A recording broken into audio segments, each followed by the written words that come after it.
It's a little naked right now without the palm tree, but it is set to return when the Mocambo opens later this year. Godovitz, who is a staple in the Toronto music scene, shared with me his hopes for the future of live music in the city.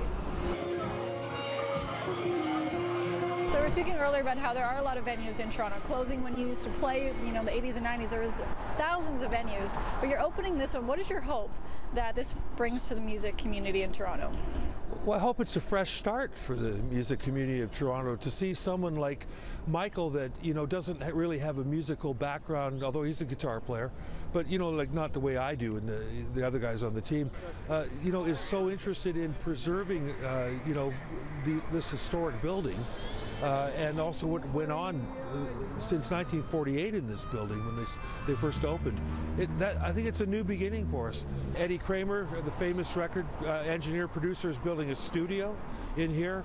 Andy Curran, that worked with Rush for 20 years, as part of our team. It's a wonderful experience, and what's going on inside there is going to be incredible when we finally open the doors. Are we allowed to have any idea? Little sneak peeks of what's inside? It's like Michelangelo said to the Pope when the Pope asked him, when the Sistine Chapel was going to be ready. He said, "When it's ready." So that's all I could give you on that one, I'm afraid.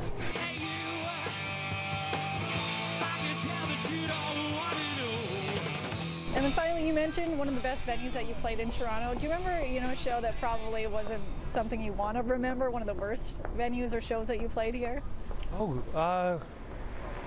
Actually, I can't. I mean, they all had something good about them, I can't. I mean, we never ever got booed off the stage or anything.